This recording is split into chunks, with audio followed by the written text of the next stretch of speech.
Hello. Hey, everybody. Thank you so much for coming. I am going to continuously push this form. I'm dropping it in the chat again. We are here with Desiree Alexander, and she's going to teach us her amazing ways. Desiree is the most organized and efficient person that I know. And I am lucky enough to work with her in outside projects, and it's crazy. It's like Desiree organized my life. So, she asked if you could fill out this form that I keep dropping in the chat, and that this is going to guide her instruction today, which is like awesome. It's super cool, super fun stuff. I am here with Patty. I can't ever do this. Hi. Other way. Yeah, I can't. Patty is another leader for GEG South Louisiana, and we are here. I can do this one with the amazing Desiree Alexander. This is Desiree. Go ahead, take it away. Okay, hello everybody. I'm so happy to be here, especially with everything going on. I'm very, very happy to be able to be here and kind of hang out with you guys. So first and foremost, please fill out the form. That kind of tells me what we want to go through today, because this session is one of my all-time favorites, because every time I teach it is something different, because you decide the tools that we actually go through. So that's why I love this class, and people, come back because like, hey, she may talk about something different today.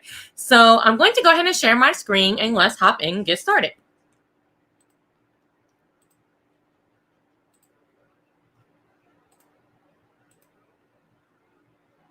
Okay. So you should be seeing my screen right now. And welcome to Fast Hacks using Google for Productivity. Go ahead and fill out that form that's being dropped in the YouTube, or however you're watching this. Go ahead and fill that out while I'm going through this very quick introduction.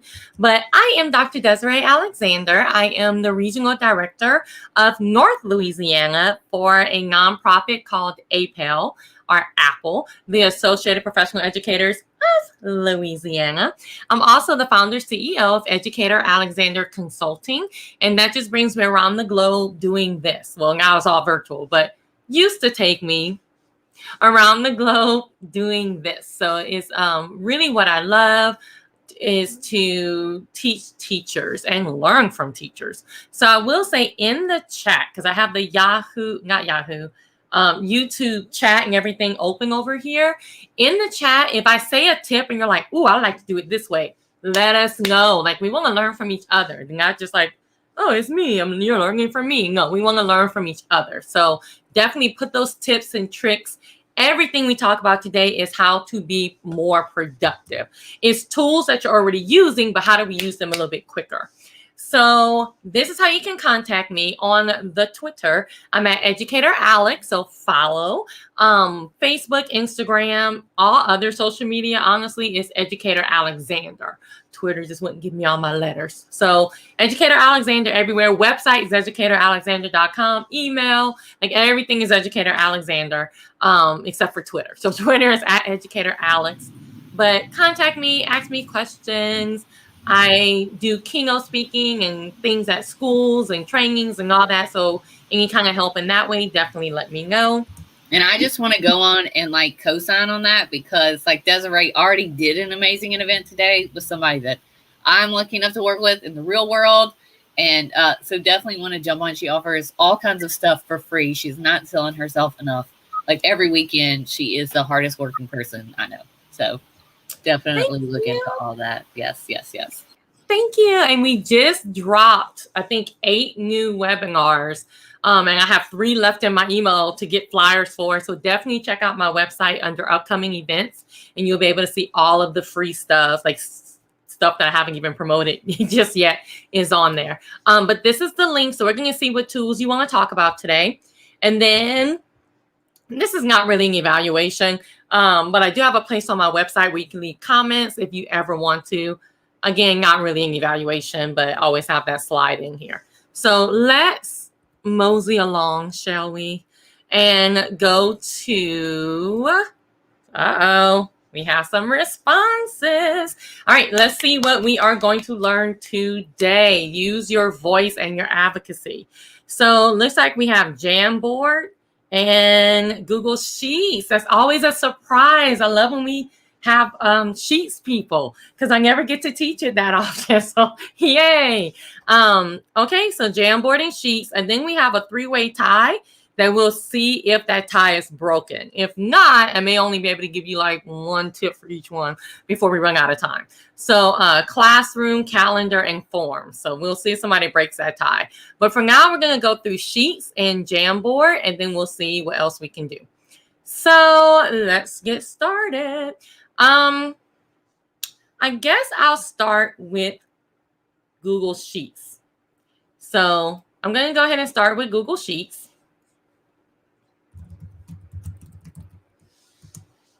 And I have a sheet that already has some data on it, just of course for time's sake and things like that. So I'm gonna go ahead and open that up. And just let's look at some quick Sheets productivity tips. Like where is my file? All right, there we go.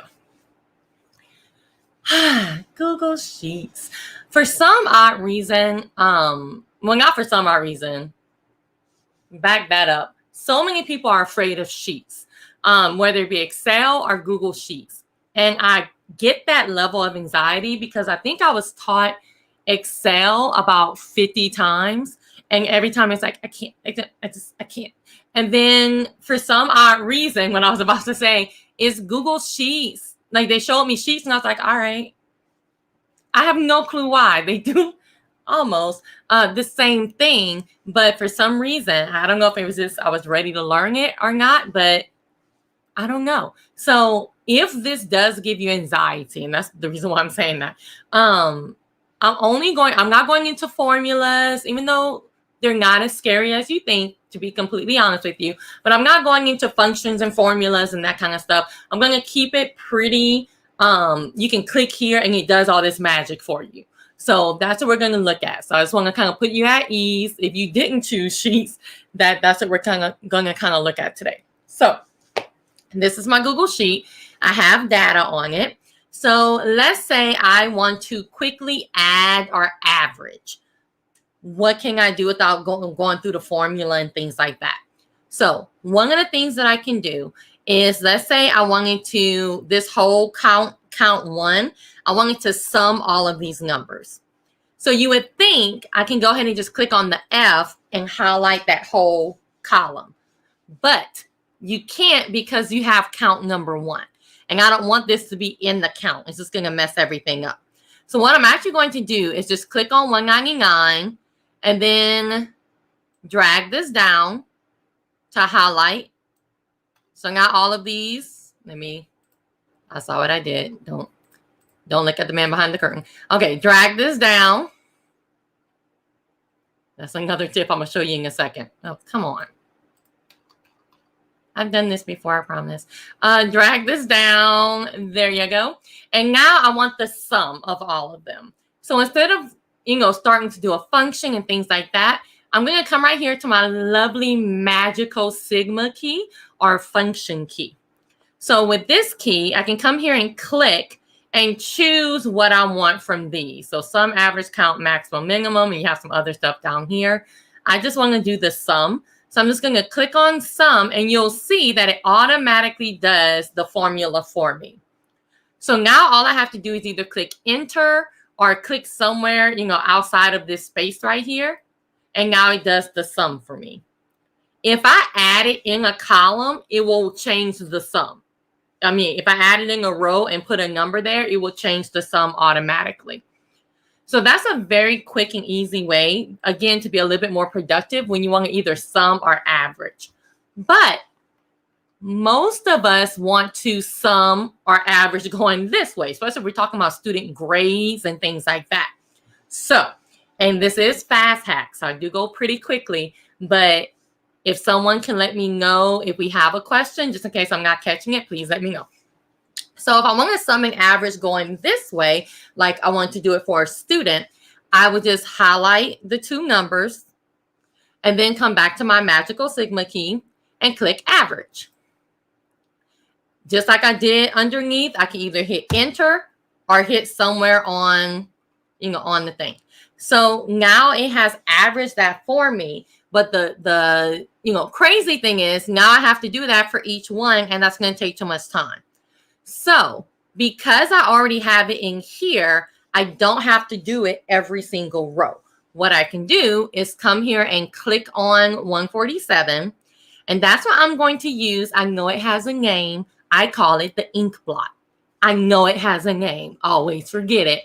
And I call it the ink blot. All right.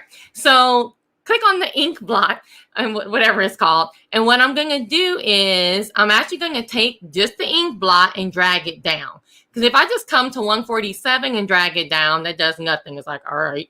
But if I click on the ink blot and drag it down, it's actually going to take that formula and put it in each one of these. So now I averaged all of those and it put the formula there so I don't have to do it myself.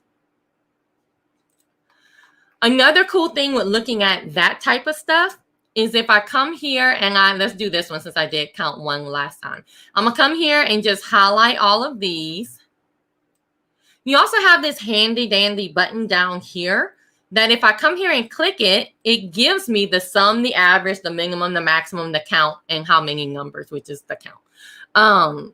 So even if you just needed to write it down or just get that data very, very quickly and you didn't want to go through the sigma sign, you have this down here where you can do it too. So for example, if I was looking at a student and I want to just highlight these two and see, oh no, he has 1,028. He's super duper smart. I can just do that right quick and say, oh no, his average is 98, right? And just move on with your life. Some other things that the ink blot will do for you is if I come here and do 1, 2, 3, and I'm like, oh my gosh, I have to count, however many of these, oh, it's going to take forever.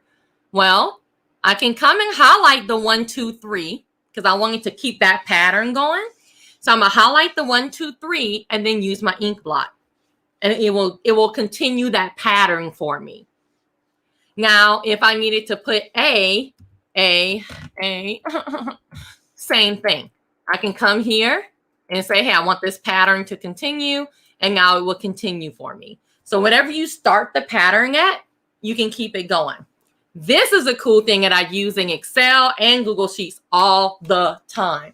So, and there's a formula that you can use to do this as well. But honestly, I find this a little bit easier. So let's say this is the first name and this is the last name. We're just going to assume Jones Pencil is his name. So I want the first and the last name to be together. Now, if you're a formula person, that formula may be a little bit easier for you. But if you're not, you can do this. So what I'm going to do is I'm going to come here and I'm going to insert a column. And then I'm going to type in Jones Pencil, Kivel Binder. I think y'all know where I'm going with this. Notice how it started doing it for me. Sometimes it'll work on the second one. Sometimes you have to do it on the third one. But notice, I don't even have to do the ink blot because it did it for me. So now all I have to do is press enter. Uh-oh. Maybe I should have pressed the check mark. Well, you know what? I'm going to do how you like these apples. I'm just going to do it with my ink blot. And you see how I think it copied. Dang it. I'm sorry, y'all. I didn't want you to copy the pattern. Usually it's enter. I don't know what just happened with my, I probably should have read that thing that popped up. Then I just completely ignored. Okay. I guess I don't know if you're going to have to click the check mark every time now, but it used to be enter. But notice how now Howard binder is here, parent binder is here. So it'll kind of do it for you. Same thing with this. If I just type 1 and 2, let's see if it works. Because sometimes it actually makes me type 3. Okay, so it worked for the second one. But you do have to do at least 2 for it to, pick up the pattern. So hopefully that can help you as well. The next thing I want to show you is conditional formatting. And there's so much on Sheets that I can show you, but we also want to give love and time to the other products. So I may show you this and maybe one more thing. So conditional formatting is one of my favorite things. And that's how you can actually color code your sheet. So if I wanted to see how many students passed, how many students failed, and I wanted the failures to be in red, the passing to be in green because they're ready to go, the yellow to be those that are about to fail, that kind of thing, I can use conditional formatting. So to use conditional formatting, you can either highlight exactly what you want, or you can highlight the whole sheet by clicking this little box right here. So I'm just going to do the whole sheet for time's sake. But if I only want it, count one, I can just highlight these two.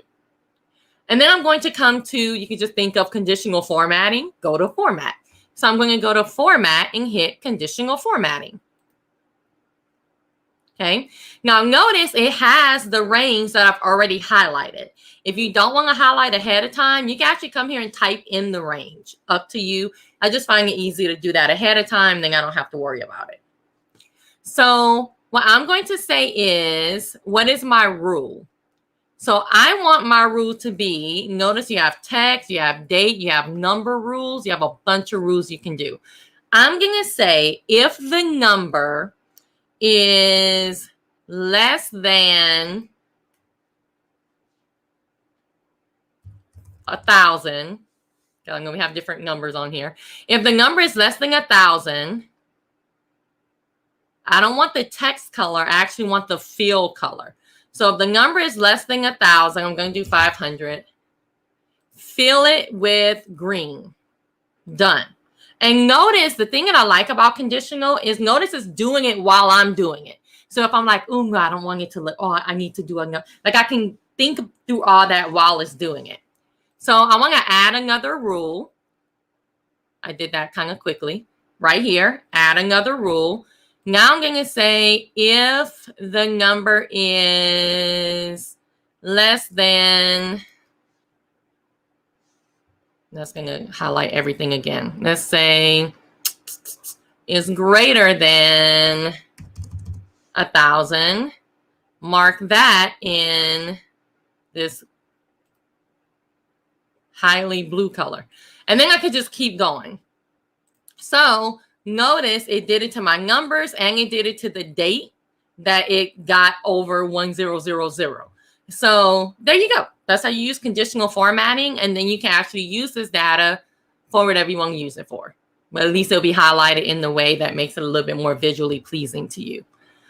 There's a lot of different stuff. I do a whole hour and 2 hours just on Sheets. So I think we'll move on just because we have other products that we want to play with. Do I have any questions about Sheets? Desiree, how familiar are you with like VLOOKUP? I am not familiar with that at all. That's a Luis. Luis is our VLOOKUP person who taught. We got to get him back. But we do want to. We might just go ahead and reserve you for a whole sheet session one day. But that'd be fun. Yeah. See somebody talking about VLOOKUP. I'm like, Yeah, no, that's a Luis. Luis Halloween. a Halloween one, Hogwarts themed Sheets one. He's awesome. Yeah, he taught me Autocrat. He did a webinar for us. Yes, I went to that one. It was good. He taught me Autocrat. Yeah, love. Yeah. So no, this is great. Everybody's just saying how amazing you are. So. Oh well, thank you. All right, so let's see what our secondary thing is. A whole bunch of sheets. Looks like our secondary thing, we have a split tie between Jamboard, Forms, and Classroom. So we will do Jamboard since that is what was number 2 or number 1 last time. So let's look at Jamboard. So with Jamboard, I'm going to come here to the new button, more, and go to Jamboard. But of course, it's just a Google app. So the same way you get to all your other Google apps, Jamboard.new or the waffle, and however you get there, you can get there. But I'm going to go to Jamboard. So Jamboard is being updated and is being built to be more powerful than it is. It is kind of the new kid on the block. So people are using it more and more and more and loving Jamboard as they're using it. I like to call it the marriage between sheets and between slides and Google Drawing. If you go into Google Drawing, you can do more. If you go into slides, you can do more. So Jamboard is the kind of the kid of both of those, in my opinion. So you can't do everything you can do on some of the other Google products, but it is simpler. And sometimes that's what you're looking for. So with Jamboard, you can use it as a teaching tool. You can use it for your students to use, and you can use as a collaborative tool. So it's really up to you how you want to use it. The only thing against using it as a collaborative tool, like if I want each student to have their own frame and we're all working in the same one, is unlike, let's say, Google Slides, you can't use version history. So you can't go in and see like who has done what. One day we may just get that, but for now we don't have it at this current state today. So hey, would you mind me interrupt real quick? I'm so sorry. Yes. Priscilla asked a question about sheets right as you were getting to Jamboard. Okay. Can you answer that one for her? She wants to know if conditional formatting, can you apply it to the row instead of only the cell? Can you apply it to just one row? Yes. Just highlight that one row. Okay.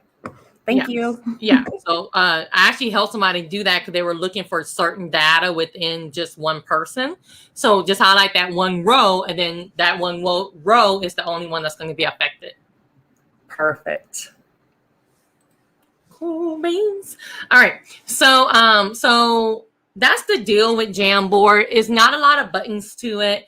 There's not a lot of colors and things like that. Now, a couple of things that have just been updated, because again, this is not a basics class. So a couple of things that have just been updated that are kind of a game changer for Jamboard are these. So with setting your background, we used to only have, these options with the grid and the what I call the index card. I call everything what I want to call it. The light grid, the dark grid, these. But now you can actually upload an image as your background. So just like in slides, and that was a game changer, it's also a game changer here. Because now if you want to make like drag and drops frames and things like that in Jamboard, you can. Just build it in Jamboard or in slides, save it as an image, and then upload that image, and the students won't be able to manipulate the image itself. So now you can do that in Jamboard. And the reason why I say you can build it in Jamboard is because you can actually come here to the 3 dots and save a frame as an image. So you can actually build it here, save a frame as an image, and then upload that image as a background. And then the students won't be able to manipulate the actual background. You can do that for simple things like true and false. Move the fact that's true, move the fact that's false, yes and no. Anything that you want to be the actual background that they can't manipulate. And then they could use the sticky notes and things like that to answer, or you can have stuff on the frame that they can move around. Completely up to you. But those 2 buttons were game changers in Jamboard. Desiree, I wanted to tell you something. Yes. This morning, I was doing a session with some coaches, and there are people in the chat that were here, and we were all working on a jam together, and you could see the little icon of who was doing what by their name. Oh, cool. So it's coming, and It's updating, y'all. And so you could see like if they were signed in. So yeah, like Google is actively pushing out that version history. So it was really, really neat to see. You mentioned earlier, and I was like, it's here, just randomly. Right. Right. And I know they've released a bunch of updates just the other day. But we also get a lot of updates that are under NDA. So I never really know what I can say without being like completely sued or shot in the street or something. So I'm like, I don't know. I said it. They can Google can back my pay. They're welcome to. Right. You can get those 2 cents. So, okay. So perfect. Yes. Okay. Perfect. So they literally are building this up because people love it so much. So those are a couple of things that, are a little bit different, that are a little bit newer, I guess we can say. The other things is you can now do shapes. And when you come here and you click on it, if you click on it twice, you'll actually see the shape. So I just want to show you, if you do a shape, of course, you can change the color and the inside color. Those are really the only things you can do with shapes besides putting them behind and in front of each other. But then if I wanted to put text in the shape, I would just do a text box and type on top of it. Now, let's say I did the text box first, then I did the shape, because that's how I roll. I do what I want to do. Okay. Now what I can do is I can actually click on the shape. The 3 little dots will come up, and I can move it to the back. And now the words will be in the front. So that's about it with Jamboard, besides it being like a Jamboard basics class. But I do want to show you on my website, which is educatoralexander.com. If you go to presentations and distance learning. So on my website, educatoralexander.com, presentations, distance learning, and you click on distance learning, there's a lot of really cool tools here that people send me, I find that has to be quick to use. But on here, there's people that are doing really amazing things with Jamboard. So I just want to show you, like, you have 20 tips, how to do GIFs or GIFs. I'm not going to fight you on that. And different things on, and they have other things down here, but different things on Jamboard on here. So some of these even have templates for you to use, like the yes and no. If somebody already created it, why not just use their template, right? So bunches of things on Jamboard on here that you can use. Do we have any Jamboard questions before we move on? Because again, just a little snip. We want to get through as many as we can, as many products.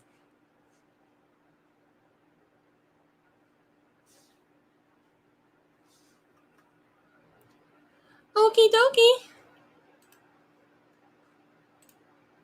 So let's see. Sheets, Jamboard, forms is next. All right. Oh my gosh. I always say Google Forms is my boyfriend. Like, I don't even know how I survived in life without Google Forms. I don't know. I don't know how life, began. All right. I don't know, without Google Forms. So it's my favorite Google product. And let me show you some tips and tricks with it. So let's see. I don't want to mess up this form, so I'm going to make a copy. All right. So, where to start? So many good things with forms. Two of the things that I appreciated the most is the copy and paste feature for forms that I didn't know about. And some of these we actually found by mistake. So I like to make sure that people know about them. So one is when you're copying and pasting. Nope. I'm just full of clicking on wrong stuff today. When you are copy and pasting lists. So let's say I want to ask you, like, what's the best state in the United States? And I didn't do them all, but you get the point. And I wanted to list all of the states here. Well, a lot of us will copy and paste each one, but you really do not have to do that. You can just copy the whole list. I do want to warn you that if it has bullets or numbers, you may want to go paste it in like a Google Doc and then get rid of the bullets or numbers. because sometimes the bullets and the numbers will copy with it. So just keep that in mind. But this one I know doesn't because I use it for training almost every day.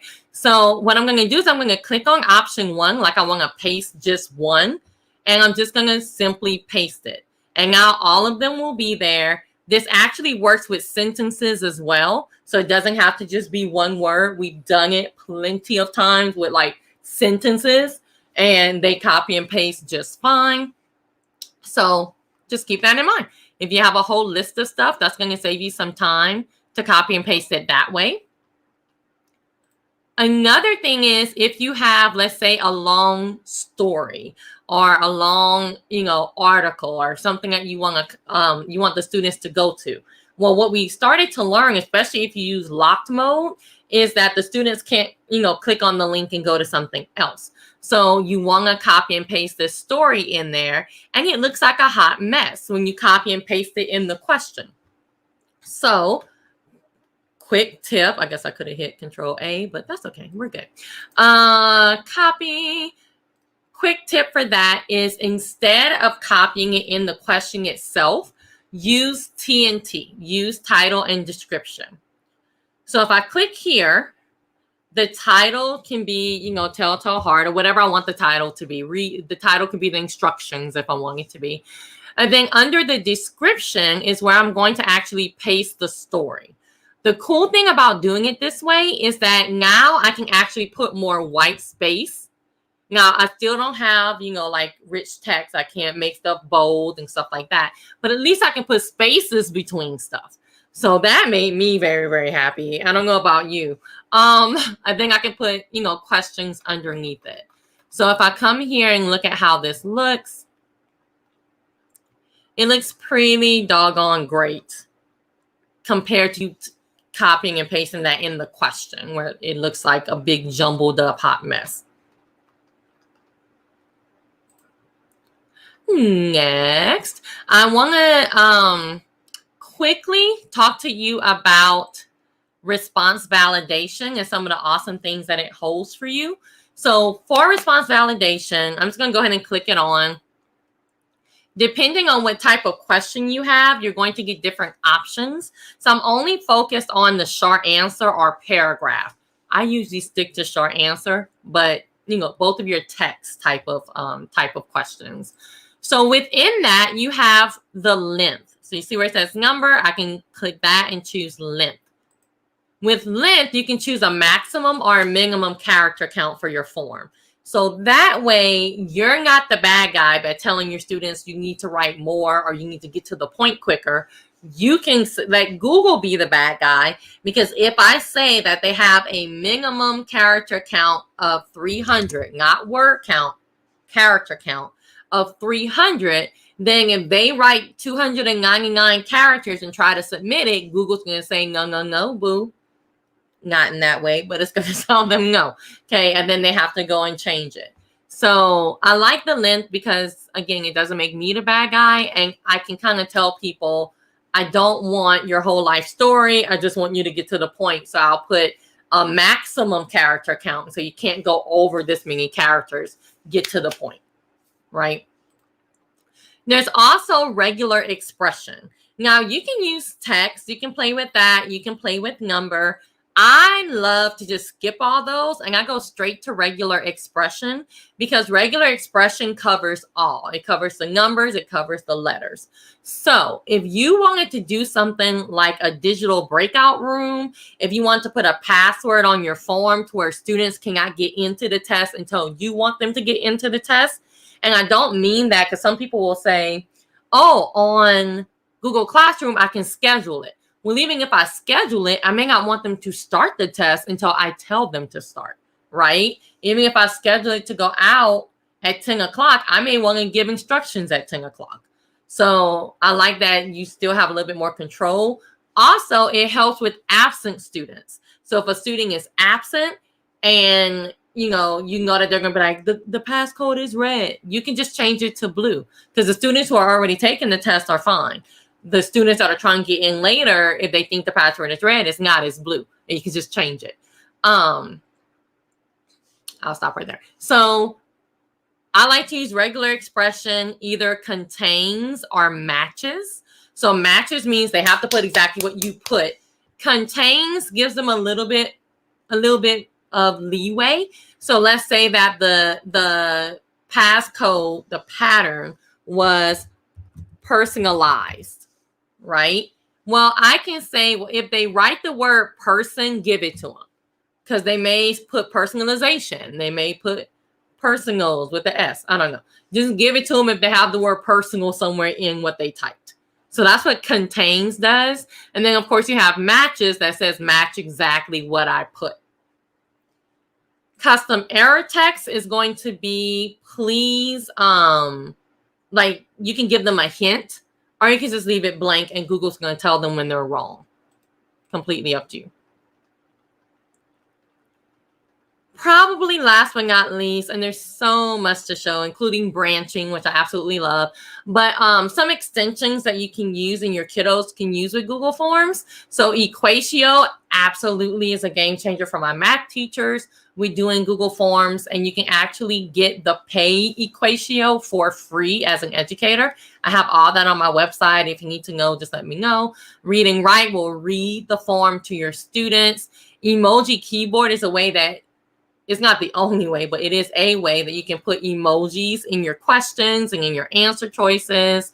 And then voice typing is awesome, especially if your student cannot type for some reason, or just don't want to type for some reason. So what voice typing will do is allow them to actually speak in their answer. So as a student, if I can click but maybe not type, I can click here.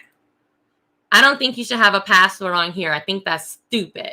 And you should give us the answers, because that's what you're supposed to do as the teacher. So it typed everything that I said, it typed it in there for the student, and now the student can move on and keep doing that to turn it in. So just a couple of extensions that helps with Google Forms as well. But Google Forms does a lot of amazing stuff. So I'm just going to stop right there. Questions for Google Forms? So do you use talk and comment? I got feedback. Uh-oh. Do I use what? Do you use talk and comment? Uh-huh. Right here. You use it with the inside the forms? I don't. You can, because what talk and comment does is it will record your voice. So it's really just a voice recorder. So when you record your voice, it's going to give you a link, and you can go paste that link anywhere. So you can actually put that in your Google form for like audio directions and things like that. Is that where you were going, or do you have? The question was asked in the chat. I'm not sure where she was going with it, but I'm assuming just integrating it with forms. Mm-hmm. So like if I come here and I can go, hello, everybody. So all it did is record my voice, and then I can click, because it says it's already copied. I can click OK. And then you can go and paste that really wherever you want to. I think, like, am I on the answer? Whatever. I'll just paste it right here. And then that's going to be a voice note that the students can actually click on and listen to. Okay. Looks like the reason why she was asking, because her teachers use that rather than use read and write. It's the difference between voice and typing. Which one do you want? Okay. Yeah, that's because this one will be an audio, where that one will be written. That's the only difference between the two. All right. Thank you. No problem. Y'all keep them coming. Any other questions?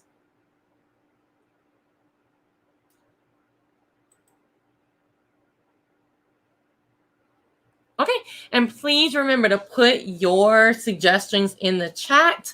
Put them, because we want to learn from each other, not just from me.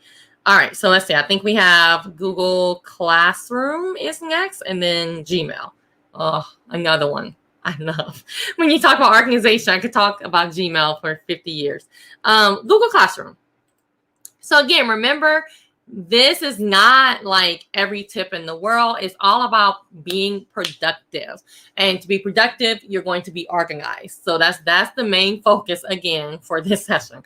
So Google Classroom, the hot new thing with organization are emojis.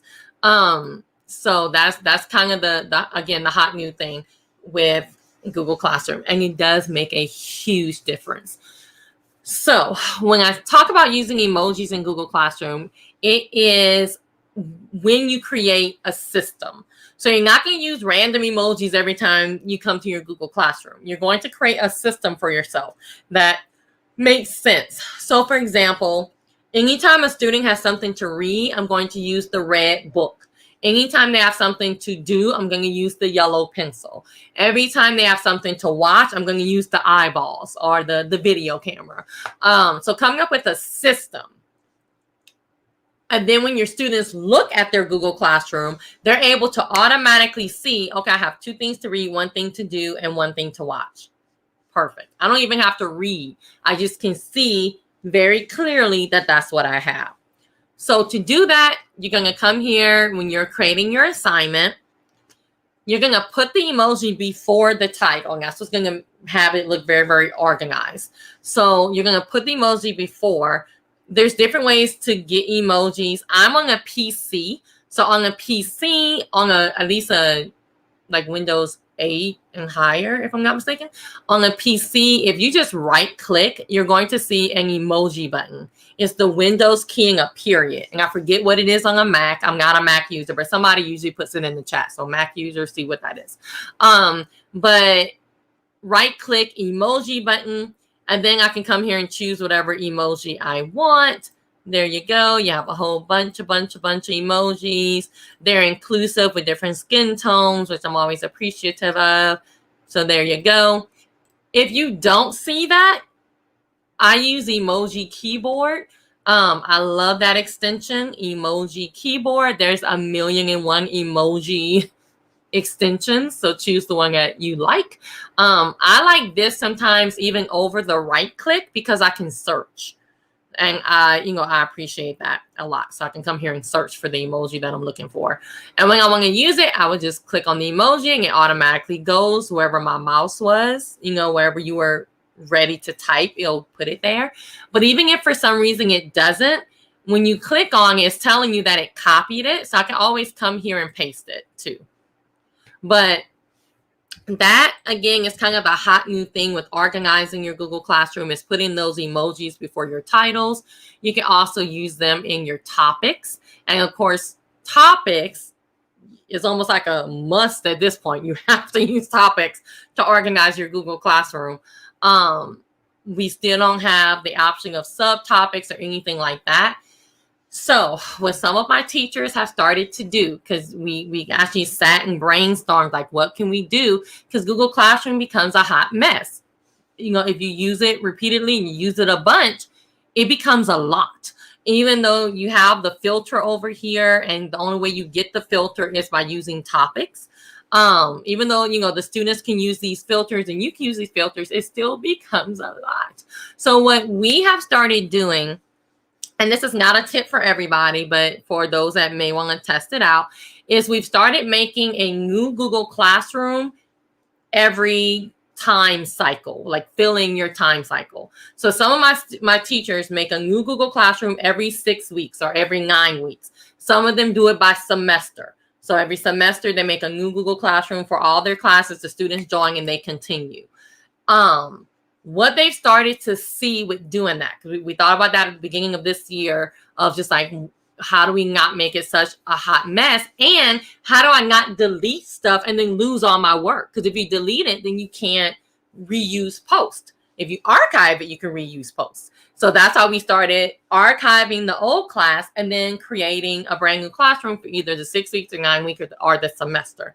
What we started to find is, number one, it was kind of cool because those things that have limits, like your originality report, if you're using the free Google Workspace for fundamental, whatever the new name is, if you're using that, you get 5 originality reports per Google Classroom. Well, now I have 5 per 6 weeks per Google Classroom because I'm making a Google Classroom every time. It also started helping because I can name this, first 6 weeks, second 6 weeks, third 6 weeks. And then next year, because I have it all organized and ready to go, I can use the copy feature. So next year for the first 6 weeks, I can just use copy, and it copies everything from the classwork tab that I can reuse again. So when you use the copy feature, everything in the classwork tab will show up for you, including all of your organization and all of your emojis and all that kind of stuff. What's not going to happen is the students are not able to see this until you post it. So only you are seeing all these drafts. When I'm ready to post it, I can just click it open, click edit. I did not click edit. Click edit, and then go ahead and edit the assignment. Now, your attachments, of course, you want to make sure all your attachments still work. The one that's not going to play with you is what I like to call the cat of Google Classroom. Of Google, because it stays to itself, and that's Google Forms.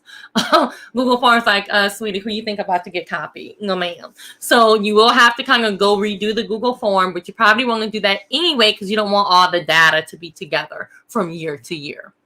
So you come here, once you assign it, the topic will also follow it and be assigned. And that's it. And if you don't want it, you're like, I'm never going to teach this again. You can just delete it. So what they started to see was not only are they doing this for now and kind of saving their sanity, but they're also setting themselves up for success if they're teaching the same thing and all that kind of stuff for later. I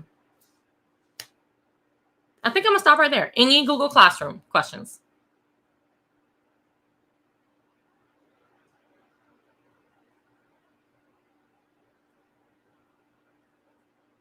Okay.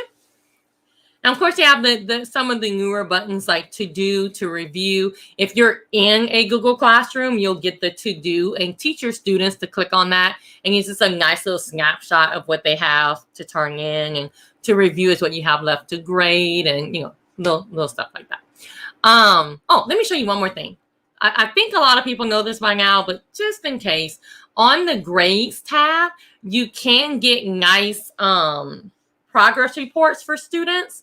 So if you just click on the student name, this is the student progress report that you can either email to the student and the parent. If the parent or guardian's email is in the Google Classroom system, you can just click there and email it to them. Or of course, you could just right click and print it out if you need to print it out for any reason. But when we're talking about productivity, this is a nice way to do quick progress reports for at least the stuff that you put in Google Classroom. Questions?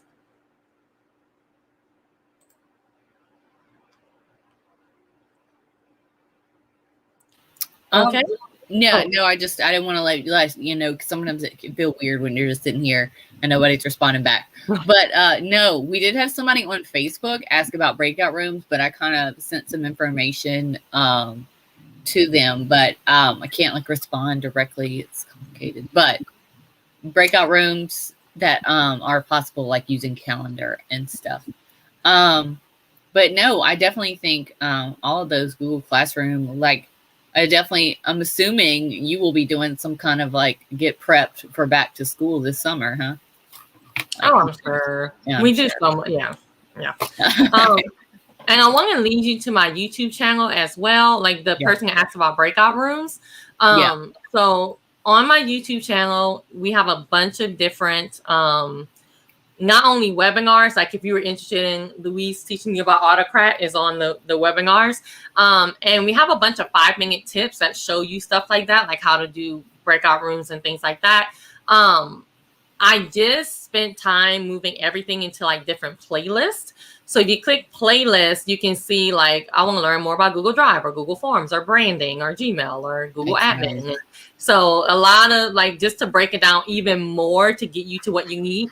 So the Google Meet Cool. Enterprise shows you about how to do Google Meet in what's now the dead Google Enterprise, but it still shows you about how to do breakout rooms if you have like the paid Google.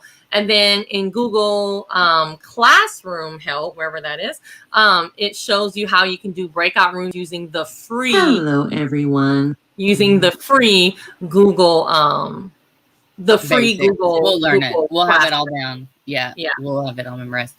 All the new tiers. We'll have that down soon. Yeah. But But it's on so here. your website though does have a ton. I was looking, and it even has some global stuff linked on there, like when we did that Canvas series. Oh, Yeah. yeah, I see that. So yeah, her website is a really, really, really good resource, for sure. But no, you didn't have any. That was the only question I saw. That you did. That wasn't oh my God, you just blew my mind, Desiree. Oh, yay. Okay. So Gmail, and then I cannot do a fast hacks without showing you OCR.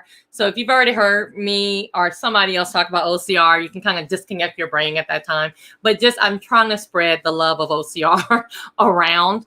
But 2 Gmail things that I absolutely love. Like I love organizing Gmail, and it's another one that I spend a lot of time on when I'm teaching, because there's so much of awesome things that you can do to really set yourself up for success. But 2 of the things I want to talk about is filtering, and I have a video about how to do that. And that may be the only thing I talk about for this one. So let's look at filtering. If you come here to the gear when you're in Gmail, and you go to see all settings,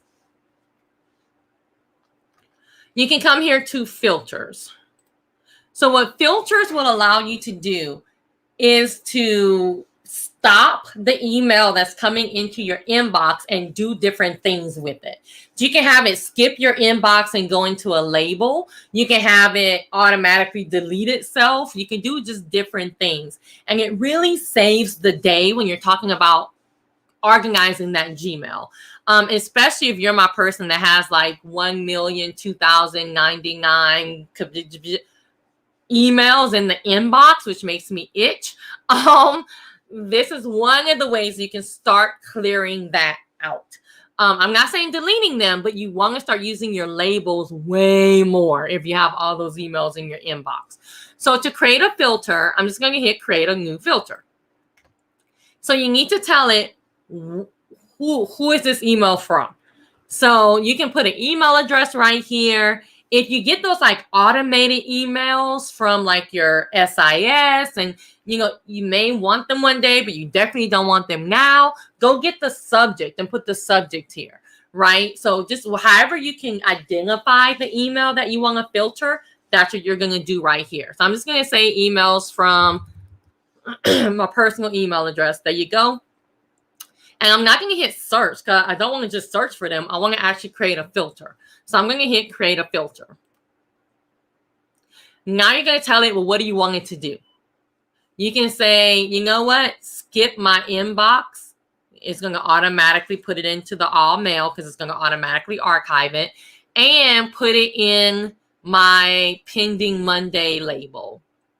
Or, automatically mark it as read. Or instead of skip the inbox, I can say delete it. You can't have both of these because if you say delete it, it's going to automatically skip the inbox. So like I do like Google Chat and Hangouts, and people love to turn the history on. So you get an email every time. I was like, please send all that to the delete. I'll see it on the Hangout. Like I don't need to also get an email about it. So I quickly set up a filter. It's like send them all straight to the trash. So things like that just clutter your email. So you see some other stuff you can do, but this is a magic button. Also apply to now. So you can actually use this to clean up your email now. So I can say, yes, also apply it to anything that you see in that inbox right now. And then hit create filter. Now, sometimes I'll create a filter just to clean up my inbox and then go turn it off. So let's say I have a lot of YouTube comments that I want to answer, and I don't need an email for each comment because I know where to go on my YouTube to find all the comments. Well, I may come here and just say, please delete all the YouTube comment emails, create filter, And then I can come back here and delete the filter. I just wanted you to clean it up now. I don't want to do it in the future. So you can even use it as a clean up tool in your Gmail. I'm going to stop and show you OCR so we don't run out of time. And then I'll see if we have any other questions.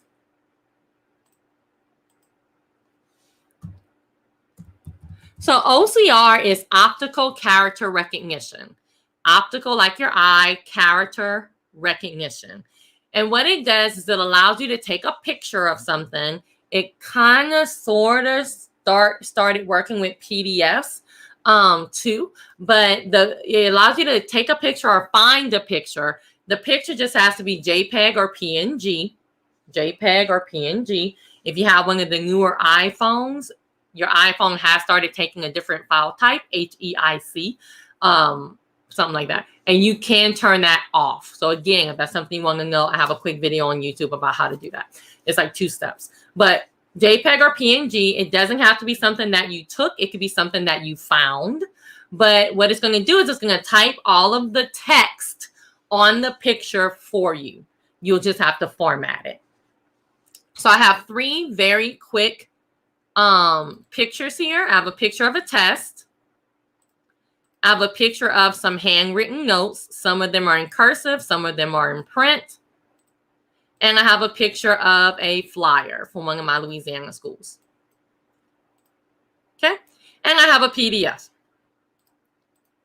So this is nothing that you have to download. This is nothing that you have to do extra. It is part of Google Drive, Google Keep, a whole bunch of apps. So when you see OCR now, Cami, you'll know what OCR means and what it does.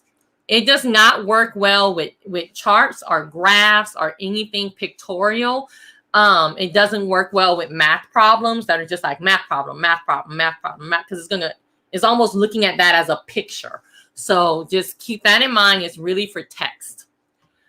So to use OCR, you're going to bring the picture into your Google Drive, however you get pictures into your Google Drive. And again, this doesn't have to be something that you did yourself. And you're going to right-click on it and go to Open with Google Docs. It is that simple. Right-click on it, Open with Google Docs.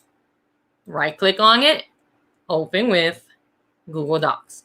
Now, you may think, oh, I can double-click on it because you know how Open with comes up? It's not going to show Google Docs. So you have to, I'm saying right-click for a reason. Right-click on it, Open with Google Docs. And then this is what it does. So it creates a Google Doc. And notice in my Google Drive, I still have the doc and the picture. It puts the picture up here at the top. If I click on the picture, I can just delete it. But if I scroll down, it has all of the text there for me. Now all I have to do is format it. Notice the lines are missing because anything pictorial, it will not pick up. So I can just hit, Control A. I can make sure it's all the same font. I can make sure it's all the same color, right? I can click Enter a bunch of times and, make it look like a test. I can also use the add-on Doc to Form and go ahead and make this a Google form. Handwritten notes are all here. Notice she tried to scratch out after type title. I think she was writing the word question and tried to scratch it out. So it tried to read underneath it.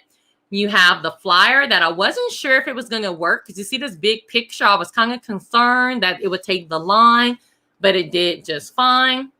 And then this was the actual PDF. I will say that my PDF works a little bit better than some PDFs I've seen. So I don't know if I have like a magical PDF, but it worked on my PDF as well. Nothing you have to download. It just has to follow the guidelines that I just told you. And those are fast hacks using Google for productivity. Oh, I thought it was amazing. I think Michelle said that she's going to save 20 hours and by just listening to this 1 hour. Oh, yay. I know. It's got OCR, man. I don't know. It's almost scary how smart tech is getting. Agreed. it is crazy. But thank you so much for all of that. Really, really appreciate it. We'll certainly be watching this like replay. I almost think I was like, how could I like cut this up? You know, like I might download it and cut it up into little bitty chunks. Because it's really helpful information. Yeah, and so you have a question about the Doc to Form add-on for Google Docs. If you haven't used that, it is great. It is exactly what it says. I can't. I mean, I don't know if we have time. Yeah, we got time. This is our showing it. Okay. Yeah, go ahead. All right, I'm sharing my screen. On fire. They're our new friends, man. I've been seeing them a lot lately. Who? Like a push-up challenge, the Teachers on Fire podcast. Oh, cool. Oh. So this is Docs to Form. So I can come here to add-ons. You have to be in a Google Doc and then get add-ons and get Doc to Form. Mm-hmm. So I could come here and put create a form from a doc. I'm just going to click that. There's 3 buttons at the top. Do you want to collect usernames? Do you want to ask for name? That's going to ask a question that just says, what is your name?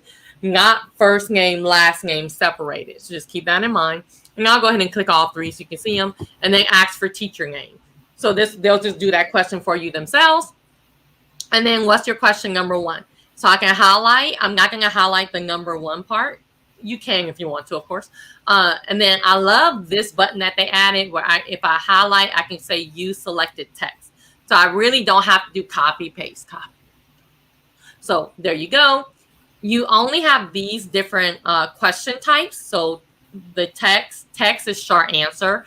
Paragraph, multiple choice, check boxes. Choose from a list is drop down.